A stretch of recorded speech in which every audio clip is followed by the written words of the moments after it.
بسم اللہ الرحمن الرحیم۔ صرف 5 منٹ کا مدرسہ قرآن و حدیث کی روشنی میں۔ نمبر 1، اسلامی تاریخ۔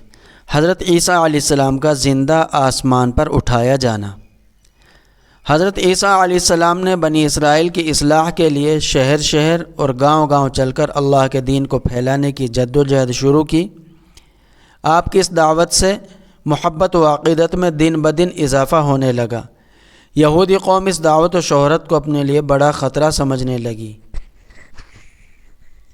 اس لیے انہوں نے بادشاہ وقت کو اپنا ہم خیال بنانے کے لیے حضرت عیسیٰ علیہ السلام پر الزام لگایا کہ یہ شخص تورات کو بدل کر لوگوں کو بددین بنانا چاہتا ہے۔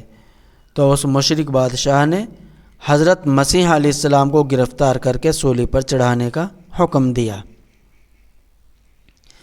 ایک مرتبہ آپ علیہ السلام اپنے حواریوں یعنی اہل ایمان کے ہمراہ ان کے ساتھ میں ایک مکان میں جمع تھے، تو قتل کے ارادے سے یہودیوں نے اس گھر کا محاصرہ کر لیا، گھیراؤ کر لیا۔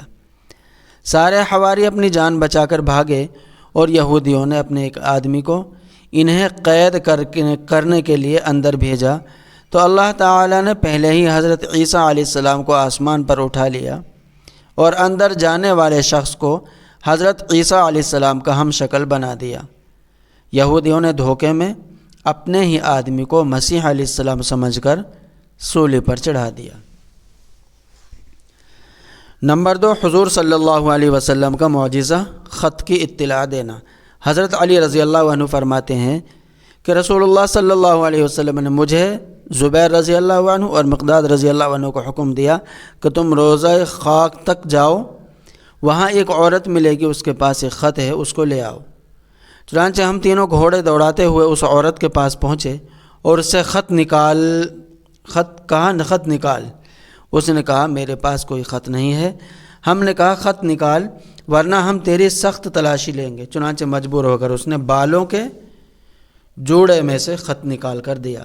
اس خط میں مکہ کے مشرکوں کو رسول اللہ صلی اللہ علیہ وسلم کی نقل و حرکت کے بارے میں آگاہ کیا گیا تھا۔ نمبر 3، ایک فرض کے بارے میں چند باتوں پر ایمان لانا ضروری ہے۔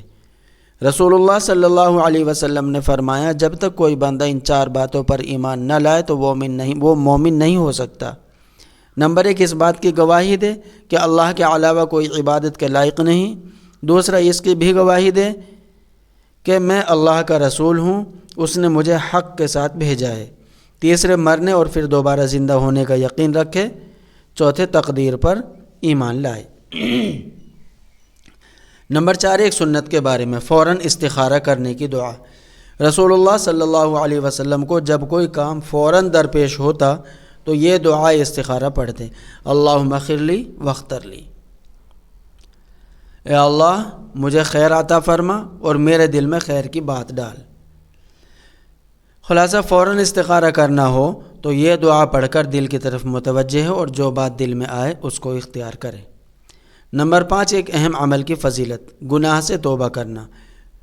رسول اللہ صلی اللہ علیہ وسلم نے فرمایا جب بندہ توبہ کر لیتا ہے تو اللہ تعالیٰ کرامن کاتبین کو اس کے گناہوں کو بھلا دیتے ہیں اور اس کے اعضاء اور جوارح کو بھی بھلا دیتے ہیں، حتیٰ کہ زمین کے ٹکڑوں کو بھی اللہ تعالیٰ بھلا دیتے ہیں، یہاں تک کہ وہ قیامت کے دن اللہ تعالیٰ سے اس حال میں ملے گا کہ اس کے خلاف اللہ تعالیٰ کی بارگاہ میں کوئی گواہ نہیں ہوگا۔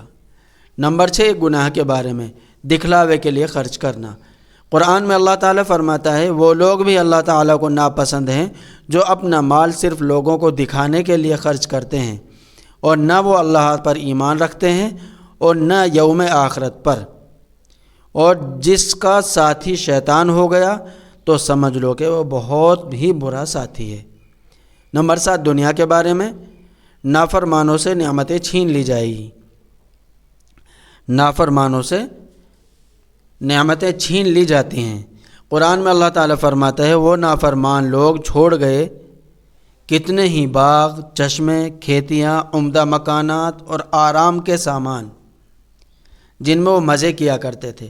اسی طرح ہوا اور ان سب چیزوں کا وارث ہونے ہم نے ایک دوسری قوم کو بنا دیا، پھر ان لوگوں پر نہ تو آسمان رویا اور نہ ہی زمین اور نہ ہی ان کو مہلت دی گئی۔ نمبر 8 آخرت کے بارے میں، دوزخیوں کا سب سے ہلکا عذاب۔ رسول اللہ صلی اللہ علیہ وسلم نے فرمایا، اہل دوزخ میں سب سے ہلکا عذاب اس شخص کو ہوگا جس کی دونوں جوتیاں اور اس کی ڈوریاں آگ کی ہوں گی، جس کی وجہ سے اس کا دماغ ہانڈی کی طرح کھولتا ہوگا۔ وہ سمجھے گا کہ مجھے ہی سب سے زیادہ عذاب ہو رہا ہے، حالانکہ اسے ہی سب سے ہلکا عذاب ہو رہا ہوگا۔ نمبر 9 طب نبوی سے علاج۔ گائے کے دودھ کا فائدہ۔ رسول اللہ صلی اللہ علیہ وسلم نے فرمایا، گائے کا دودھ استعمال کیا کرو کیونکہ وہ ہر قسم کے پودوں کو چرتی ہے، اس لیے اس کے دودھ میں ہر بیماری سے شفا ہے۔ نمبر 10 نبی صلی اللہ علیہ وسلم کی نصیحت۔ رسول اللہ صلی اللہ علیہ وسلم نے فرمایا، علم وراثت سیکھو اور دوسروں کو اس کی تعلیم دو، کیونکہ آدھا علم ہے، یہ علم بھلا دیا جائے گا، امت سے سب سے پہلے اسی علم کو اٹھایا جائے گا۔ اللہ تعالی عمل کرنے کی توفیق عطا فرمائے، آمین۔